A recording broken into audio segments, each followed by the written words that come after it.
Hello everyone and welcome back to another Gran Turismo video. Today we're going to be racing in the second round of the Manufacturers' Cup. Last time around I signed a contract with McLaren, but this time we're going to go for Ferrari. Now usually with the Manufacturers' Cup, Ferrari is not usually the best option, but this time I thought I'd give it a go.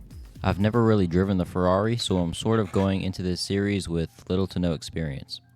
Looking at the rules and regulations of this round, there looks to be a mandatory pit stop, so I'm just going to have to figure that out as I go. I decided to jump straight into the qualifying round without any practice and just see how it goes. Heading straight into the first qualifying lap at the Tokyo Expressway. As I expressed a bit earlier, I have little to no experience with this car, so I'm just going to try my best. We carry some good exit speed through the first corner, which gives us the slipstream from the BMW in front, which will help us with our qualifying lap time. I think here the BMW realized that I was on a hot lap, so he just pulls over nicely to the side and lets me by for the awkward hairpin here. It's just a really awkward and tough series of corners to get right. As the Lexus goes a bit deep, we end up gaining the position on him, catching a bit of oversteer on this exit here, but we managed to save it quite nicely. This corner coming up is also another corner that I really struggled with during the entirety of this video, as I kept touching the wall on the inside, losing a lot of momentum for the longest straight of the track. Fast forwarding a little bit here, it just really puts into perspective how long this straight really is. Coming up into the biggest braking zone on the track towards the hairpin, again another corner that's really tough to get right. As you can see, I go a bit deep here, but the Ferrari, a good thing about this car is it's really good at putting the power down, so I don't really have much to complain about coming out of that corner. Heading up now into the final sector of the lap, quite a fast sector. As you can see, we're in fourth gear pretty much throughout the whole sector. One thing I did notice about the Ferrari is that it was much quicker through this sector, through the fast corners, than the slow speed corners, than most other cars, so just a thing to keep in mind throughout the video. Heading now onto the final straight before we cross the line, and crossing the line is going to be a 157.3, which is not the best first lap, as you can see momentarily in P2, but as more people cross the line, we just get pushed down the order. Fast forwarding a bit here, I decided to go on a hot lap straight away after my previous hot lap, as I go a bit deep into this corner, which is not ideal for the lap. Getting on the throttle early to rotate the car into these final corners, just trying to get the best exit possible, and we get a pretty decent exit. Heading up into the corner that I mentioned earlier that I've been struggling with. It was kind of a blind corner, but I actually end up pretty much nailing it here. I think I could have got on the throttle a bit earlier, but fast forwarding a bit on this long back straight, coming up into the heavy braking zone, braking right after the 150 meter board. We go a bit deep, and as I mentioned earlier with the Ferrari, it's not great through those low speed corners. As you can see, just getting tons of understeer through that hairpin. Heading up again into the Ferrari's best sector, the series of high speed corners. Shifting down into fourth gear right after the 50 meter board, carrying tons of speed through this corner. It's a quick right hand corner, then left, then right again, so a lot of G-forces I'd imagine in real life.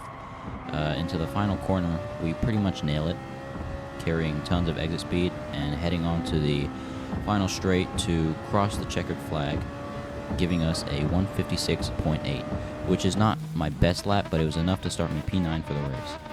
Now, heading into this race, I wasn't really expecting much. As I mentioned earlier, I didn't really have any previous and prior experience to this track and car combination, but this turns out to be one of my worst races of all time.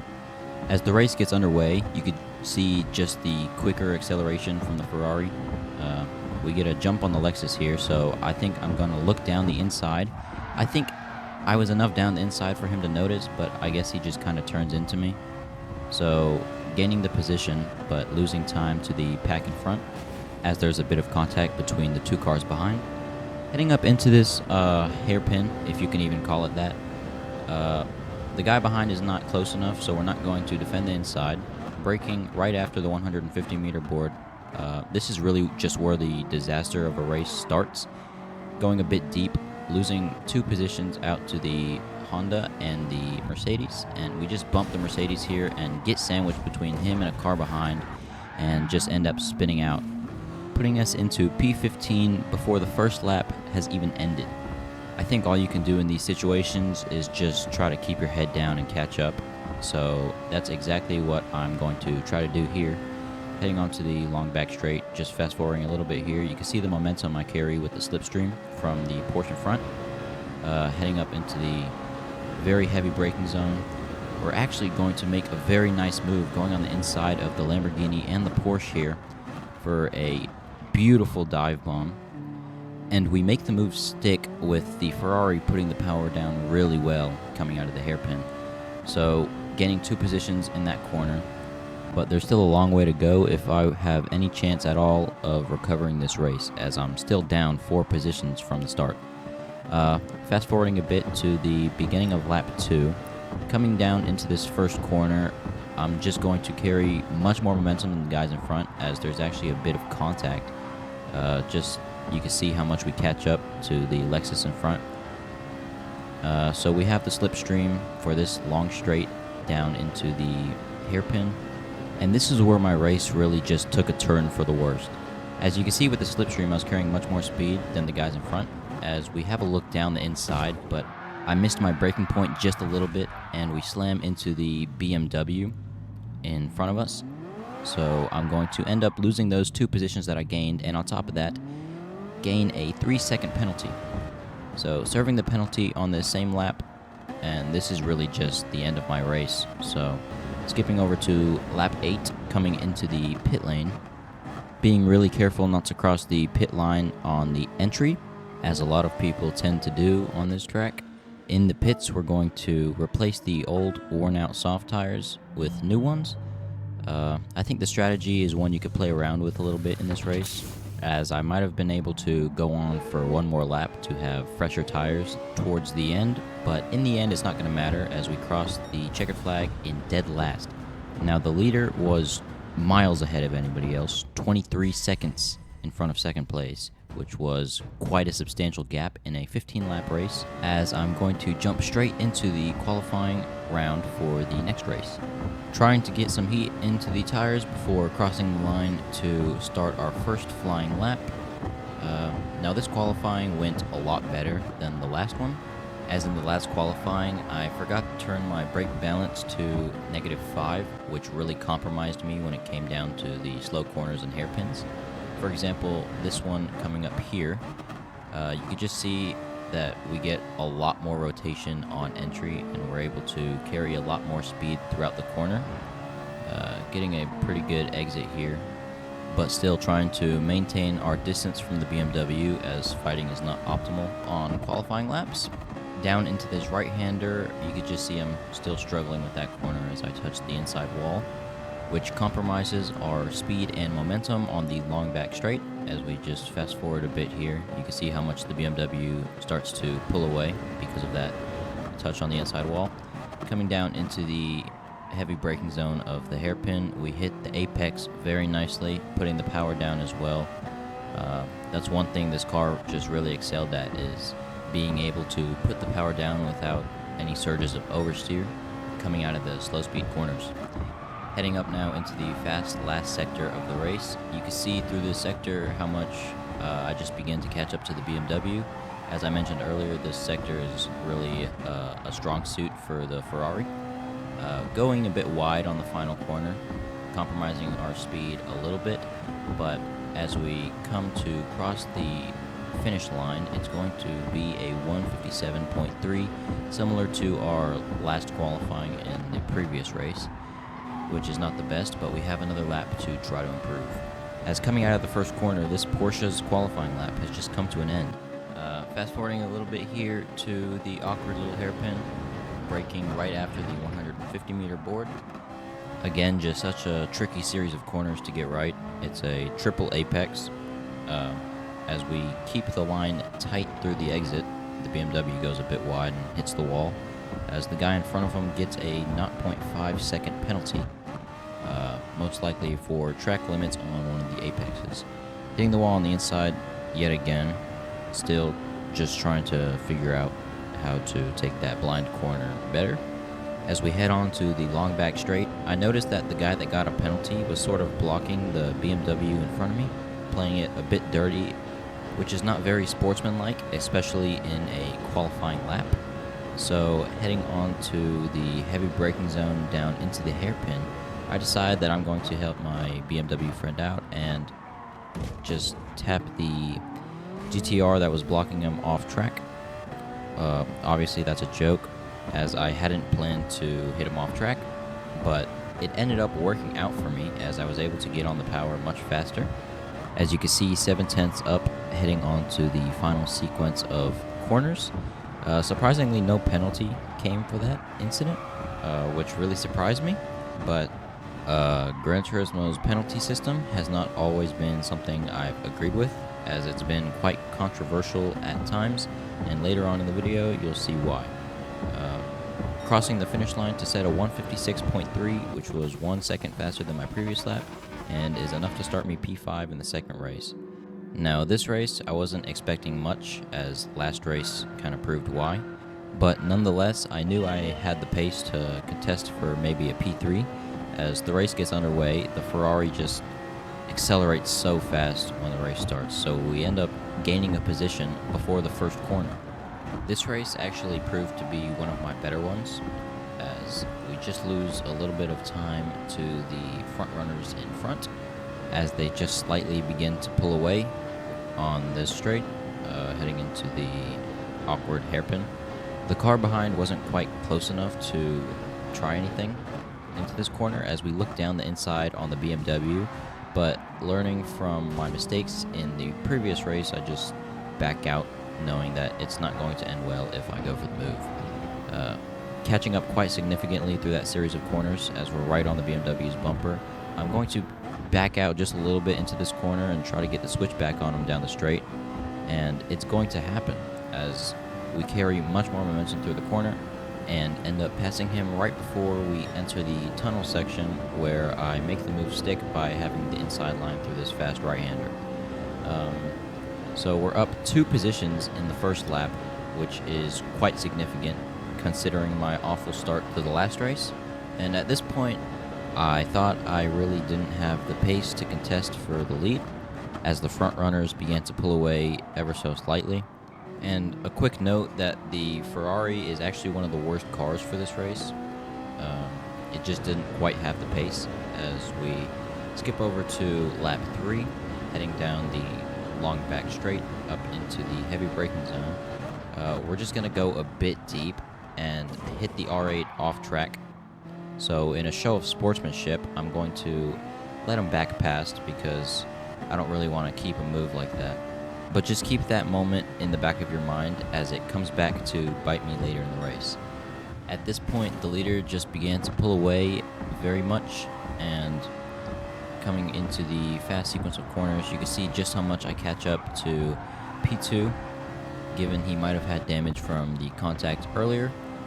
Into the final corner, I tap the wall on the inside a little bit, but it doesn't compromise my run too much, as we head down the main straight to cross the finish line and end lap 3. Now skipping over a little bit to lap 8, which is where most drivers decided to pit. The R8 in front, I noticed crossing the pit lane line quite substantially, so I knew he was going to have a 3-second penalty for that, which meant that I was most likely going to come home for P2. Now skipping over to lap 9, this is where I decided to pit, making sure not to cross the pit entry, being very cautious to avoid that penalty, as it could destroy my race. Into the pits, we're going to change to a new set of soft tires, as the previous sets were very worn and it was getting quite hard to drive. No refueling needed, and we actually come out of the pits in the lead, which surprised me very much, as I thought I was just going to come out in P2, but perhaps P1 also crossed the pit entry line and also got a penalty. And at this point, all I could think about was getting that win, as I was on a fresher set of soft tires than the guy behind. But that's not always the best case, as his tires are more warmed up and mine are more cold, so I'd be fighting for grip on the first lap. The rest of this race really proved to be quite a difficult matchup between the two of us, as I cross the line to start lap 10, you can see how much he's already caught up already. So we're going to have to defend the inside line into the first corner. It keeps him at bay for now, and heading onto this short straight here before the awkward hairpin, I'm going to force him to take the outside for the hairpin here, mainly because I want to have the inside line to react to whatever he's going to do on the outside. So coming up into this hairpin, braking right after the 150 meter board, we're going to successfully defend our position for now. As you can see, it's a really close battle between the top three. I was not quite expecting this heading into this race. Fast forwarding a bit here through the long back straight. Remember that moment I told you to remember a few laps ago? Well, this is why. Coming down into the hairpin, the R8 that I hit off earlier and gave back the position hits me off, but doesn't give me back the position. And at this moment, I realized that he came to play dirty. So if I had any chance of winning, I would have to play dirty back. Now, into the fast sequence of corners where the Ferrari really excels, you can see just how much I'm catching up to him in these corners alone, although I go a bit wide here and compromise my run into the final corner, where on the exit, both of us make a mistake and touch the wall. Skipping over to lap 11, heading into the final corner, I'm going to get a run on him through the final corner as he makes a mistake and hits the wall again. So I'm going to have an opportunity to overtake down the straight, but again, he just plays dirty and squeezes me into the wall, compromising any chance I have to overtake him before the first corner. Again, skipping down to the hairpin on lap 12, going just a little bit deep, tapping him on the back. He's going to go very wide and hit the wall as I gain back the lead of this race. Skipping forward to the final corner of lap 12, I'm just going to go a bit wide, giving him the run on me down the main straight. Looking behind me, he's actually much closer than I expected, so I'm going to cover the inside line for the first corner, hitting our braking point right at the 50 meter board, and successfully defending our position into the first corner, albeit going a bit wide as well. He's going to have another run on me down this straight, and I'm going to force him to take the inside for this fast left-hander, but take the outside for the awkward hairpin coming up. It's not going to matter though, as his momentum is much greater than mine, so he's going to gain the position as I try to look for any possible way to get back past him. This moment here was sort of the final nail in the coffin as I turn in too early and hit the wall on the inside. As you can see, he just starts to speed off into the distance, and at this point the gap is already right around a second, so there's really no hope for me to try to make a move down this straight into the hairpin, even with the advantage of slipstream. Skipping forward a little bit to the beginning of lap 14 into the awkward triple apex hairpin, I managed to catch up to him quite a bit, so not all hope was lost. But here, both of us got a penalty for track limits. I have no idea where I had gone off, if at all. Just an example of why the Gran Turismo penalty system is so controversial. Skipping forward to where we both serve our penalties, it's quite an awkward place to serve it, as you lose time down the whole main straight. Crossing the line to start the final lap of the race, it's not really going to work in my favor as we skip forward to the last corner. I tried my best in this race, but there wasn't much I could do. Pretty impressive result from P5 on the grid to take home second place. The rest of the field was pretty far back, as P3 just finishing 6.5 seconds from the lead, as we both share some words of gratitude at the end of the race. I think both of us pace-wise were quite evenly matched, and I'm pretty happy with P2, as I think it was a really impressive result starting from P5 on the grid, especially considering my first race, and I think this was one of the most intense races I've ever had. But anyways, thanks for watching. If you enjoyed, don't forget to like and subscribe, and I'll see you next time. Goodbye.